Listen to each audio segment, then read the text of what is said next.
Indonesia has possibly the largest potential to become the next Japan. A country brimming with the world's largest metropolis, high-tech sectors, dozens of billion-dollar companies, and most importantly, a well-functioning democracy.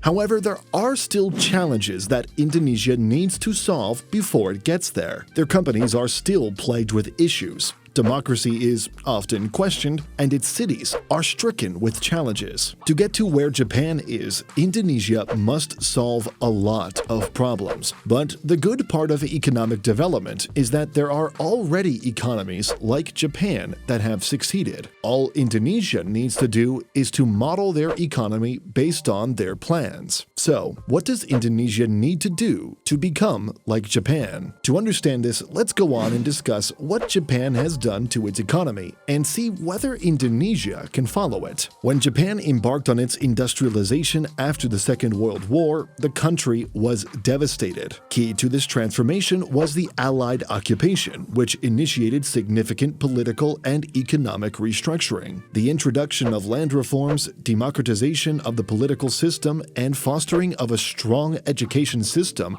laid the foundation for future growth. The 1950s and 1960s saw Japan adopt policies that promoted heavy industrialization, technological advancement, and the development of a skilled workforce. The government played a crucial role, providing support to industries through subsidies, favorable policies, and close collaboration with the business sector, especially in areas like automobile manufacturing and electronics. Indonesia, however, seems to be on a different path. The country's land reforms, while significant, have faced numerous challenges and controversies. Firstly, the historical context of land ownership in Indonesia is crucial to understanding its land reform process. During the colonial era, much of the land was controlled by Dutch colonizers, and post-independence, the challenge was to redistribute this land equitably among the indigenous population. However, this process was complicated by the diverse land tenure systems that existed across the islands, ranging from communal land ownership to individual or family ownership. Secondly, the post-independence government, under the leadership of Sukarno and later Suharto, initiated land reform programs aimed at redistributing land from large landowners to landless peasants. However, these reforms were met with limited success due to weak implementation, corruption, and resistance from powerful land-owning elites. The Basic Agrarian Law of 1960 was a significant step in this direction, but its impact was hindered by the lack of a clear framework for land redistribution and the absence of strong political will. Today, land reforms in Indonesia still remain an issue, primarily due to the lack of clarity and formal recognition of land rights. This situation has been exacerbated by the government's failure to properly map and register lands and their rightful owners, as required by the 1960 Agrarian Law. As a result, many communities are vulnerable to land grabbing. If Indonesia fixes this, it puts them one step ahead on becoming like Japan. But there's more to this.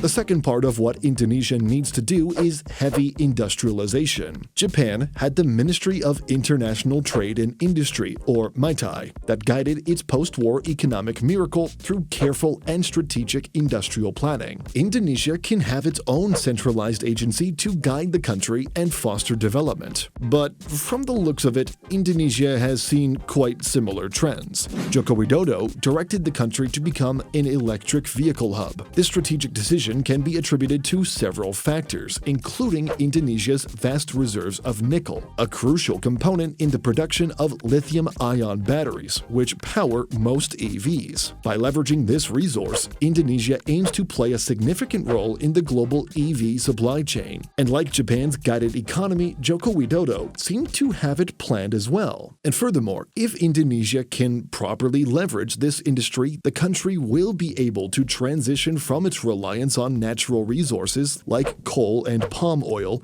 transitioning towards a high-tech industry, which offers an opportunity for Indonesia to modernize its economy. When Japan was cultivating its conglomerates, they were giving them benefits to grow. They were provided preferential treatment in terms of financing. Japanese banks, many of which were part of the Keiretsu system themselves, extended substantial financial credit to these conglomerates at favorable rates. The Japanese government protected these industries through trade policies. By implementing tariffs and non-tariff barriers, they shielded domestic markets from foreign competition. Indonesia seems to be doing quite similar things in its EV industry. For instance, the Indonesian government has introduced various incentives to attract investment in the EV industry. These incentives include tax breaks for EV manufacturers, reduced import duties for EV components, and subsidies for consumers purchasing electric vehicles. By lowering the financial barriers, these measures aim to accelerate the development and adoption of EV technology within the country. This has led to companies such as NIO and Tesla showing interest in investing in Indonesia's burgeoning EV market. Additionally, homegrown companies like PT Astra International have begun to venture into the EV space, exploring partnerships and development opportunities. Lithium-ion battery makers have also been attracted, such as CATL and LG Chem, to consider setting up production facilities in the country. Korean company Hyundai, for example, has committed to constructing a large electric vehicle manufacturing facility in Indonesia with the goal of not only serving the local market, but also exporting to other regions. However, Indonesia should not just stop in its EV industry. It has the potential to develop more and should do more. It may also need to develop its own EV car brand to ensure that it follows the likes of Japan, South Korea, and China. Now, let's discuss why Indonesia actually has more potential to become an economic powerhouse than that of Japan. To begin with, Japan is not even rich in natural resources. Indonesia, in contrast, is endowed with abundant natural resources. This wealth of resources is a significant factor in its potential to become an economic powerhouse. Indonesia's archipelago is rich in commodities like coal, natural gas, metals, and palm oil, all of which are essential drivers of the global economy. Indonesia's geographic stance is even better than Japan. It is situated along major sea lanes connecting East Asia, South Asia, and Oceania. Indonesia has a significant role in international trade as a result. And further, Southeast Asia is poised to grow at an astounding rate in the coming future, a growth that arguably will surpass what Japan, South Korea, and even China had seen. Now, it is unfortunate that Indonesia will have to cater to new challenges in the 21st century, challenges that Japan did not face. These are issues that may impede the country's growth, such as climate change, global economic volatility, and the rapid pace of technological advancement. Indonesia, being a vast archipelago, is particularly vulnerable to the effects of climate change. Rising sea levels, increased frequency of extreme weather events, and shifts in rainfall patterns pose significant risks to the nation's infrastructure, agriculture, and overall livelihood of its people. The situation necessitates an urgent and concerted effort towards sustainable development and climate resilience. But another challenge is competition. See, Japan did not face competition during the 20th century for its unique products such as electronics, automobiles, and precision machinery. However, in recent decades, other countries, particularly in Asia,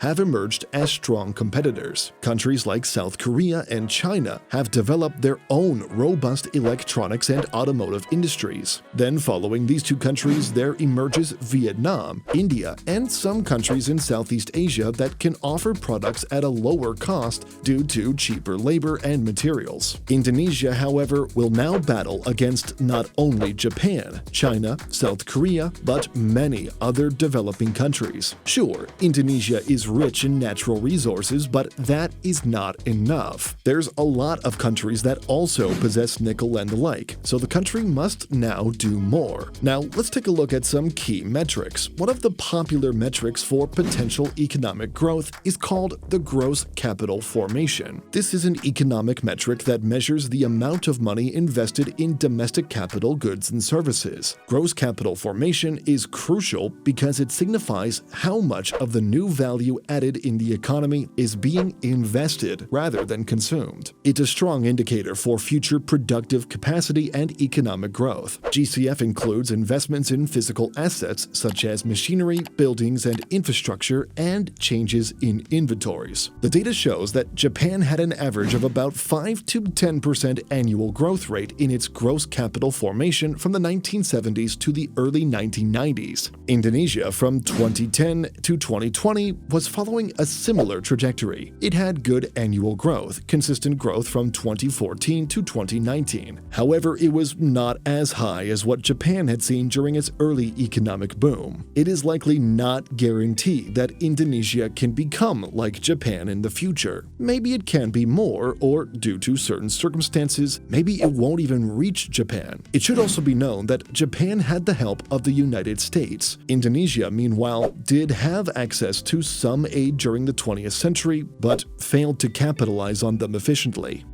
But anyway, do let us know what you think. Thanks for watching.